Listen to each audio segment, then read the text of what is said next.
First of technology on the planet. Welcome to the financial renaissance.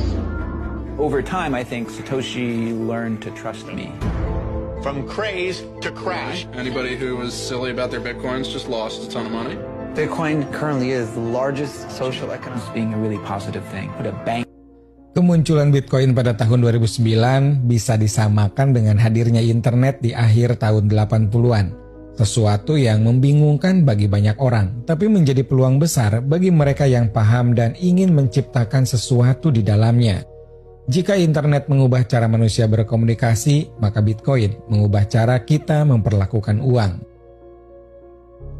Dalam sistem keuangan biasa, uang harus disimpan di bank yang diatur oleh pemerintah. Tapi Bitcoin memungkinkan kamu menjadi bank bagi dirimu sendiri dengan aturan yang kamu tentukan sendiri. Inilah yang membuat Bitcoin berbeda. Nilainya tidak bisa dikendalikan oleh pemerintah atau pihak tertentu, dan sistemnya benar-benar terbuka. The internet changed the way the world communicates, changes the way money works. The Bitcoin, the money of the future. Bitcoin bekerja seperti sebuah buku akuntansi digital yang bisa diakses siapa saja. Ribuan komputer di seluruh dunia terhubung dalam satu jaringan dan saling bekerja sama untuk mencatat semua transaksi Bitcoin. Saat seseorang mengirim Bitcoin ke orang lain, transaksi itu akan diumumkan ke seluruh jaringan, kemudian diverifikasi oleh para pengguna, lalu dicatat secara permanen di dalam sistem yang disebut blockchain. Blockchain adalah buku besar digital yang berisi semua riwayat transaksi sejak Bitcoin pertama kali dibuat. Blockchain contains a record of every Bitcoin transaction that has occurred since the system. The transaction is broadcast to the entire network. Bitcoin is a peer-to-peer system, so there is no central authority. Tidak seperti sistem keuangan tradisional yang diatur otoritas pusat, Bitcoin justru berjalan tanpa penguasa. Sebaliknya, orang-orang yang membantu menjalankan dan menjaga sistem inilah yang akan mendapatkan Bitcoin sebagai imbalan. Dan proses ini dikenal dengan istilah menambang Bitcoin. Penambang Bitcoin biasanya adalah orang-orang yang ahli di bidang teknologi, terutama dalam pengoperasian komputer berdaya tinggi. Mereka menjalankan peran penting dalam sistem Bitcoin, yaitu memverifikasi transaksi-transaksi yang terjadi di setiap detiknya. Dengan menggunakan perangkat keras khusus dan program tertentu, mereka memastikan semua transaksi yang masuk ke dalam blockchain adalah sah dan tidak ada yang bisa curang. Sebagai bentuk penghargaan atas jasanya menjaga keamanan sistem, penambang akan menerima Bitcoin baru sebagai imbalan. Dari sinilah Bitcoin baru masuk ke peredaran. Namun sistem Bitcoin sudah dirancang dengan batas maksimum. Hanya akan ada 21 juta Bitcoin yang bisa beredar di seluruh dunia. Bitcoins are issued to users who help process transactions in the network. As a reward for their work, the miners earn Bitcoin so that only 21 million Bitcoins will ever exist. Karena jumlahnya terbatas, sistem ini juga mengatur agar jumlah Bitcoin yang diberikan kepada penambang terus berkurang setiap beberapa tahun. Proses ini disebut halving. Akibatnya, semakin lama hadiah yang diterima para penambang semakin kecil. Inilah alasan mengapa Bitcoin menjadi semakin langka dan nilainya akan terus naik. Berbeda dengan sistem keuangan tradisional yang bergantung pada bank, Bitcoin memungkinkan siapa saja untuk mengirim uang kemana saja di dunia dengan cepat dan tanpa perantara. Kalian bisa mengirim Bitcoin dalam jumlah berapapun, ke siapapun dan ke belahan dunia manapun, semudah dan secepat mengirimkan email. Darren Ross dulunya adalah seorang admin database, namun sejak tahun 2010 dia memutuskan untuk banting setir dan sepenuhnya fokus pada dunia penambangan Bitcoin. Di rumahnya, dia membangun superkomputer khusus untuk menjalankan proses mining. Darren percaya bahwa Bitcoin adalah masa depan sistem keuangan global, dan karena itulah dia mulai mendokumentasikan perjalanan dan perkembangan Bitcoin dengan sangat detail. Dalam salah satu dokumentasinya, Darren menceritakan tentang sejarah awal kemunculan Bitcoin. Mata uang digital ini ditemukan oleh seorang yang dikenal dengan nama Satoshi Nakamoto. Sampai hari ini, tidak ada yang benar-benar tahu siapa sebenarnya Satoshi dan dari mana asalnya, atau apakah dia bekerja sendiri atau sebagai bagian dari kelompok. Pada bulan Oktober 2008, akun dengan nama Satoshi Nakamoto membagikan sebuah dokumen riset di forum mailing list yang membahas kriptografi. Di sana, dia menjelaskan sedang mengembangkan sebuah sistem pembayaran elektronik yang berjalan langsung antar pengguna tanpa perlu pihak ketiga seperti bank. Sistem itu diberi nama Bitcoin. Beberapa bulan kemudian, pada tahun 2009, Bitcoin resmi diluncurkan dan mulai bisa digunakan. Menariknya, sebelum mengunggah dokumen tersebut, tidak ada catatan atau jejak digital tentang Satoshi. Di profil mailing list, ia menyebut dirinya laki-laki berusia 34 tahun yang tinggal di Jepang. Namun, bahasa Inggris yang digunakan dalam semua komunikasi terdengar sangat fasih, bahkan tidak memiliki ciri khas penutur Jepang. Dalam setiap pesan dan percakapan, Satoshi selalu menjaga identitasnya tetap anonim.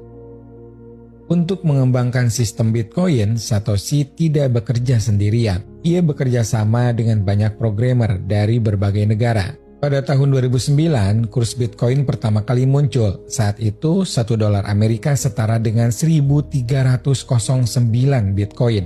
Nilai yang sangat-sangat kecil jika dibandingkan dengan harga Bitcoin sekarang ini. Pada tahun berikutnya, 2010, terjadi peristiwa yang dianggap sebagai transaksi Bitcoin pertama dalam kehidupan nyata. Seorang pria asal Florida bernama Laszlo menulis tawaran di forum. Ia bersedia memberikan 10.000 Bitcoin kepada siapa saja yang mau mengirimkan 2 loyang pizza ke rumahnya. Seorang pengguna internet dari Inggris menerima tawaran itu, memesan pizza lewat telepon jarak jauh dan mengirimkannya ke Laszlo. 2 pizza itu akhirnya menjadi pembelian nyata pertama menggunakan Bitcoin. 10,000 bitcoins to anyone who would buy him pizza, generally acknowledged as the first Bitcoin transaction for a tangible.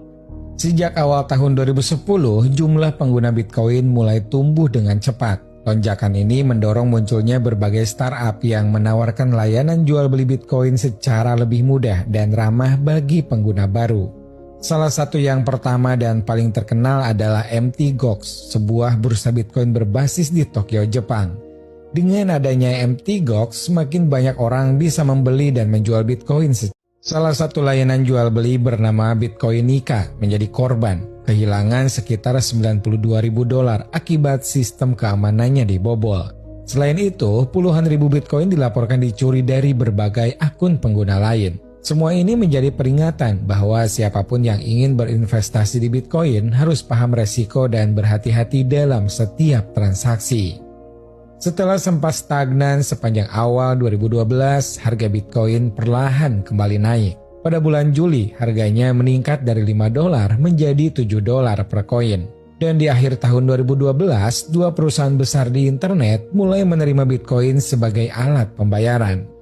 WordPress, platform blogging terbesar di dunia, dan menyusul di awal 2013 Reddit, forum komunitas global. Keputusan 2 raksasa internet ini semakin membuka jalan bagi Bitcoin untuk dikenal dan digunakan secara luas. The Bitcoin price was on the rise again. Around $7 USD, which has had a nice little bump this week. Selain dari situ, krisis ekonomi di Siprus pada 2013 secara tidak langsung menjadi promosi positif bagi Bitcoin.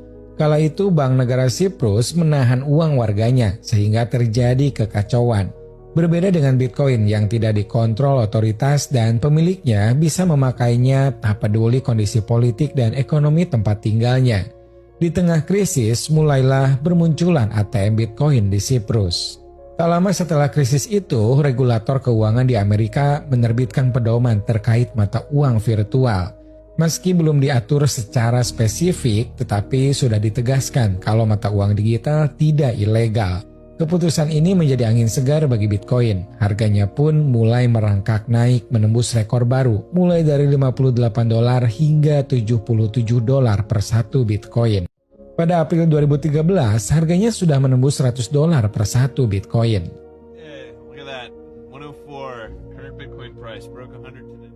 Gavin Andresen adalah salah satu programmer penting dalam sejarah awal perkembangan Bitcoin. Dia termasuk dalam kelompok kecil yang pernah bekerja sama langsung dengan Satoshi Nakamoto dan bahkan menjadi salah satu orang terakhir yang berkomunikasi dengannya sebelum Satoshi menghilang. Pertemuan Gavin dengan proyek Bitcoin terjadi secara tidak sengaja. Saat sedang membaca sebuah blog, ia melihat iklan lowongan yang mencari programmer untuk membantu mengembangkan sistem bernama Bitcoin. Tertarik, Gavin mulai mempelajari cara kerja Bitcoin secara mendalam dan akhirnya memutuskan untuk mendaftar sebagai kontributor dalam proyek tersebut. Meski bekerja sama cukup lama, Gavin tidak pernah bertemu langsung dengan Satoshi. Semua komunikasi mereka hanya melalui email dan forum.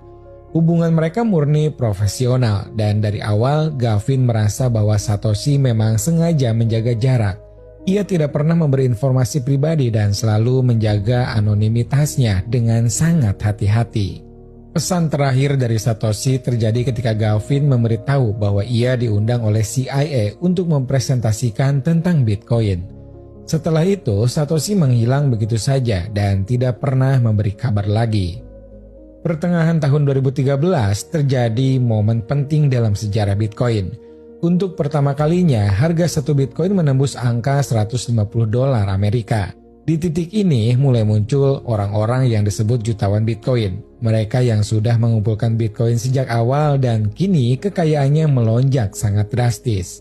Beberapa dari mereka bahkan mulai merintis bisnis yang memperluas ekosistem Bitcoin itu sendiri. Salah satu sosok paling terkenal saat itu adalah Charlie Shrem, seorang pengusaha muda yang mendirikan startup bernama BitInstant.